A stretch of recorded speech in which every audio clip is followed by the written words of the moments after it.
Hello! So, ako po si Madam P. Ito yung reading natin for Leo. Take only what resonates. Let's start your reading. Be sure mag-subscribe din kayo dun sa Fire Sign Philippines, guys. Since Leo is a fire sign, no? So, let's start. This is for the sign of Leo, Sun, Rising, Venus, Jupiter, Leo. Pang-comment dyan sa baba, guys, kahit heart-heart lang, smileys, malaking bagay yun sa akin. Tapos ma-appreciate ko kung magpa-follow din kayo dun sa aming Facebook, Madam P. Ayan. At saka dun sa aming TikTok, Unipre, Unicorn Princess Tarot. Let's start. This is for the sign of Leo. If you don't like the way I read, pwede ka naman pong mag-next video. Medyo hinaan ko lang yung yung boses ko kasi alas stress na po ng madaling araw dito sa amin eh. Hindi na po ako makapag-ingay. Nakakahiya naman po. Nakakahiya sa kapitbahay. Anyway. Main energy mo, Leo. Yan, kaya nilalapit ko na lang yung yung mukha ko para marinig mo. Nine of Wands.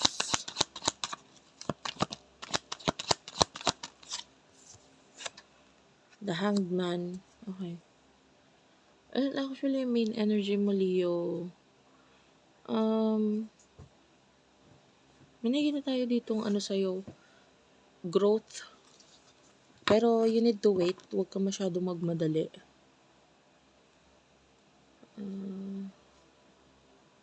But sa relationship, ganun din. Lalo na if you're single. If you're in a relationship, ayun din. Yun din. Parang, huwag mong madaliin yung process. No? For example, mag-boyfriend, girlfriend kayo. Parang, huwag mo madaliin yung mga bagay na gagawin niya, etc. Just enjoy your journey.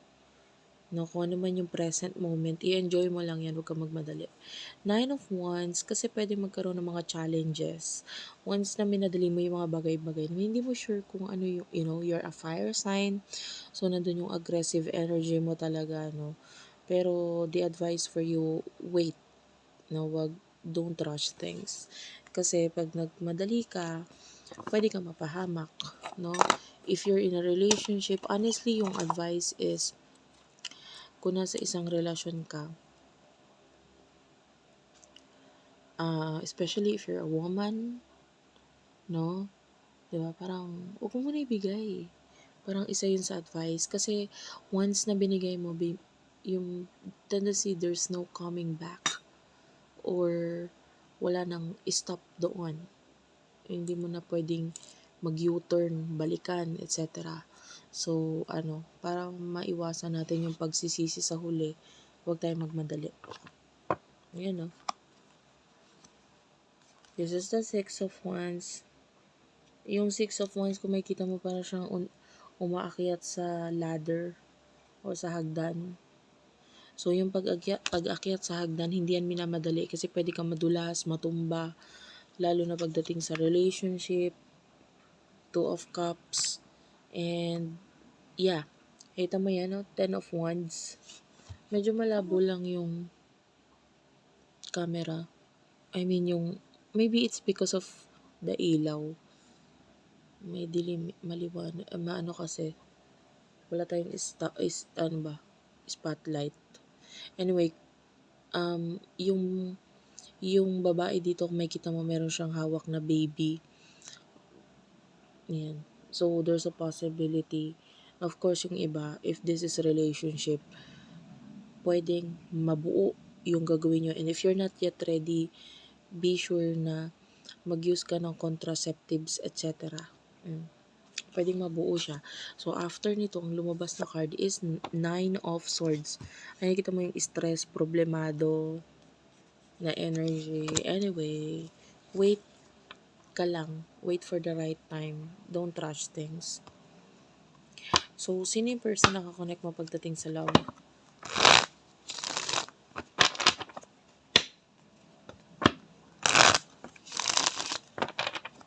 person nakakonect mo pagdating sa love.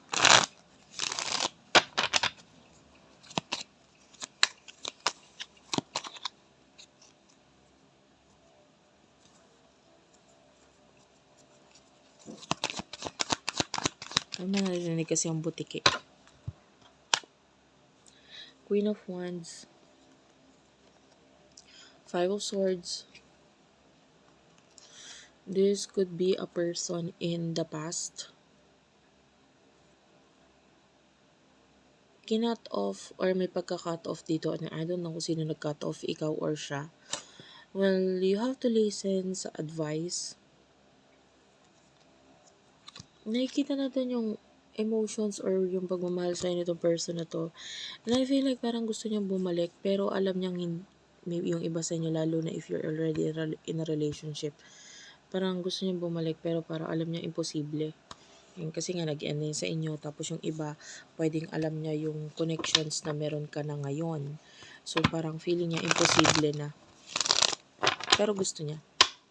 Pero willing siyang pumila. Parang gano'n.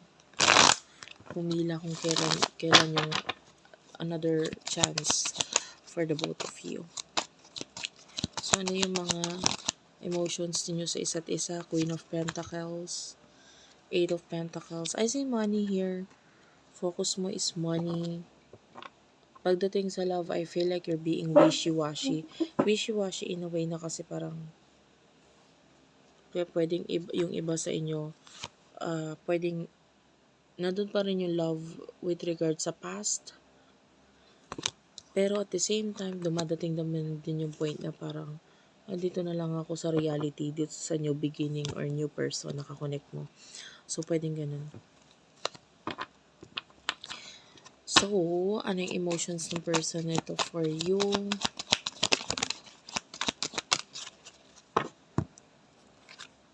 The Death card, Scorpio energy. 7 of Cups, the 3 of Pentacles, the Sun. I mean, you are the sun. Ang hirap mong hindi mapansin eh. Yung literal na araw.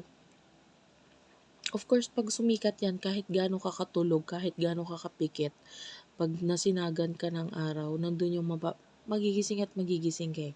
And yung person na to, ang hirap na hindi ka mapansin because you are shining. Ano yun?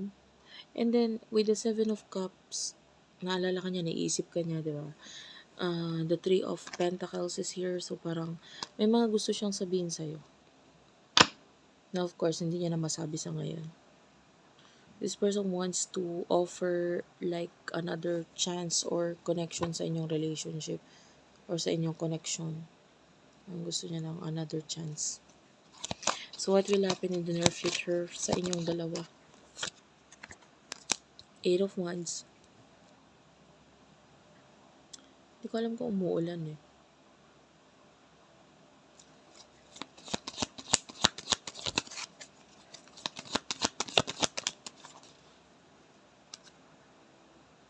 Page of Swords is here.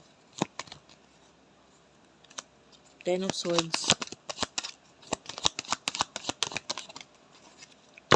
The Star. Ace of Wands. Yeah. For you, nakikita natin Page of Swords tsaka 8 of Wands. Well, ibabalik kita dun sa una kong advice for you. Huwag ka masyadong magmadali. 8 of Wands, makinig ka sa family or mga taong tinuring mo ng pamilya. You should listen to them. The 10 of Swords at saka the Star, meron tayo ditong ending na nakikita sa inyong dalawa. Pero,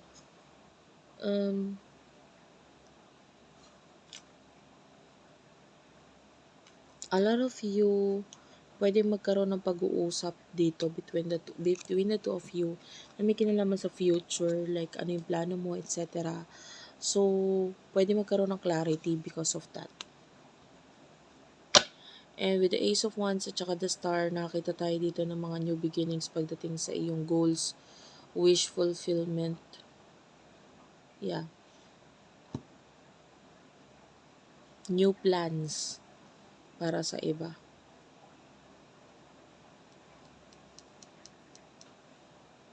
So, ayun. Thank you for watching guys. I love you all and bye-bye.